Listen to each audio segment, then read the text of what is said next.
Hey, so I'm Scott Putnam. I'm the guy who actually filmed this little movie, and I've got some background information for you if you're interested in doing this dive yourself. So to do the shark dive, you first got to get yourself to Fiji. No, not Fuji, Fiji, that little island tropical destination in the middle of the South Pacific. You know, where they filmed Survivor in that god-awful Bachelor show. From Australia, it's only a quick little 3 to 4 hour flight to Nandi, Fiji's international airport. But from the United States, LAX, it's a long 10 plus close to 11-hour flight to Nandi.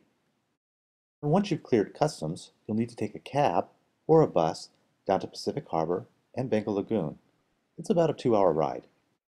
There are two companies that offer the shark dive, aquatrek.com, which you can find obviously on the internet, or FijiSharkDive.com, which is another name for Benga Adventure Divers.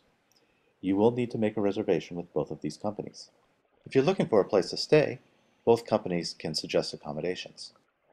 Another option is to stay at Benga Lagoon Resort. They have their own dive boat, and they just show up at the shark dives. So this is the beginning of the shark dive.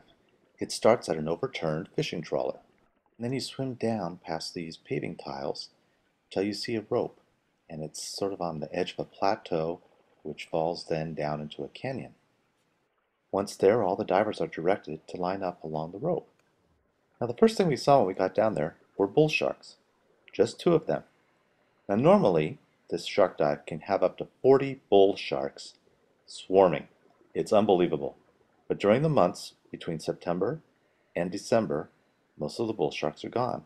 They think they're mating, but no one's really sure. Now very soon after we appeared on the scene, the bull sharks disappeared, and there were no other sharks to be seen. So it really just turned into a big fish dive which was sort of odd because you're paying all this money for a shark dive. And to be quite frank, I was getting just a little bored.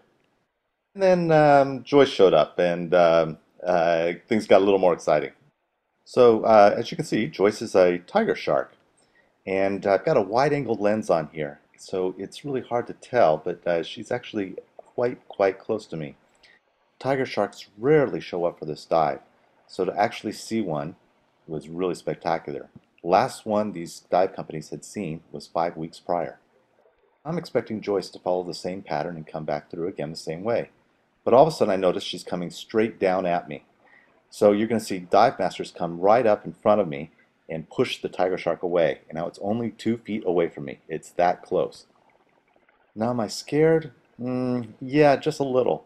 I had let my buoyancy be a little positive so that I wouldn't be stirring up the bottom as I was filming. But that meant I was floating right into the shark's mouth. So it was a good thing that the dive masters pushed me back and then pushed the shark away. And as you're watching this footage, you're probably thinking these dive masters are absolutely crazy. Well, I'm thinking the same thing. I mean, who in their right mind would put food inside a tiger shark's mouth? But you have to know that these guys actually are wearing steel mesh gloves. So even if the tiger shark snapped down, it would just be snapping down on steel mesh. Of course, their hands would be crushed and their arms would be broken, but I won't go there.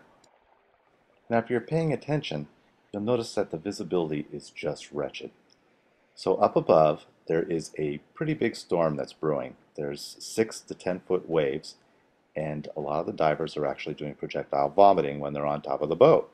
It's that bad. To compound problems, there is a freshwater river that empties out at this point. Now we're far out at sea, but underground rivers do come out here at the reef. As a result, there's not a lot of coral growth either, because freshwater and coral do not mix. As for the ethics of whether it's proper to feed sharks in the wild, well, let me just tell you, you will not see these sharks unless you go on a shark dive. The only sharks you will see normally are white-tip reef sharks, sometimes black-tip reef sharks, and gray reef sharks. You will never see a bull shark or a tiger shark unless you do a shark dive. After 20 minutes, we headed up. Now, the bull sharks were actually following us up to our decompression stop, but I didn't tell my friend here, Julian Hayward, what was happening, and especially since he had screamed out bloody hell a few times during the shark dive. So this is us trying to keep our wits about us. If you have any questions, just give me an email. Thanks.